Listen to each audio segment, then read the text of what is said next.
Hi, I'm Dennis with Denny Cranium, Real Tech, Real Opinions.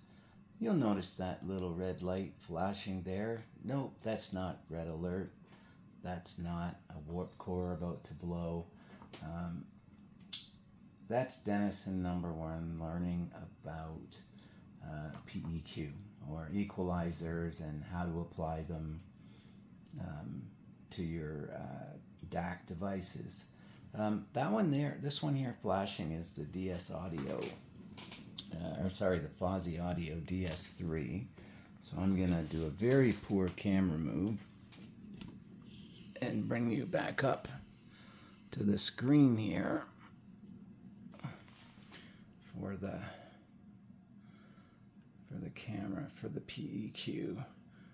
What does PEQ stand for again, number one? Parametric equalizer. And why do people get that confused with just a graphic equalizer? Because the presets feel like a graphic EQ, but PEQ lets you change the exact frequency, the gain, and the Q width for each band, which is a lot more precise and also harder. So there's a bit more of a learning curve for that for your general user. Yeah, exactly. Okay. So what I did is we were trying to set up the PEQ for this DS3 and finally figured out how to write it to the device, because I was a bit surprised. I thought that there would be an app like with most devices, and you go into the app and you adjust the EQ or the PEQ on the device, and it's just there from the app. Well, this particular unit doesn't have an app for it. You have to go to your Windows computer and go to a specific website, do firmware updates, and make sure that your device is all ready to go. And then if you look here, you'll see this has a 32 band parametric EQ. That's almost unheard of, unless you're buying. Yeah, and number one's concurring here. So you'll see 1, 2, 3, 4, and as we scan across, you'll see it go all the way to 32. Okay, so that's a bit boring. We'll pull out of there. Yeah, great. So just to wrap it cleanly up. Yeah, so what we did is we were trying to adjust the PEQ and getting nowhere. It wouldn't adjust. Right. And then what we realized is that there's custom EQs, and you'll see it there, custom 1, 2, and 3. And once we realized you could adjust them for custom 1, 2, and 3, you could go in and change the frequency and do all the neat stuff that we can do with a PEQ. And then if you hit, go ahead, number one.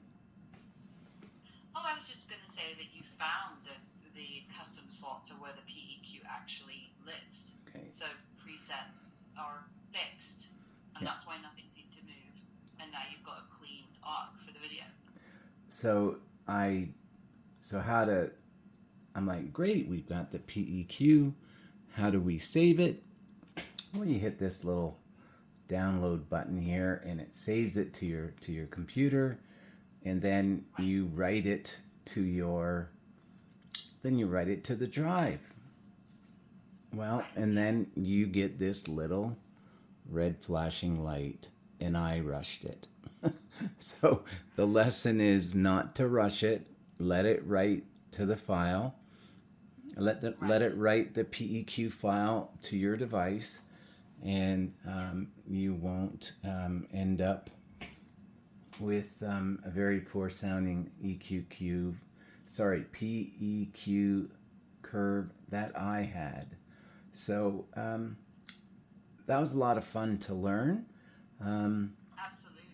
And what I think this DAC, it's going to be very effective for gamers.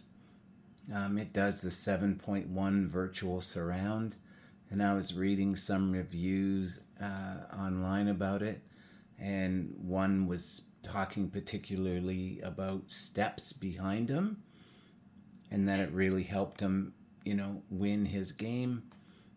And then for, guys like me that are very picky, when it comes to how to setting up, the EQ and having 32 bands versus 5 or versus 10, you can really, dial this in for your type of sound.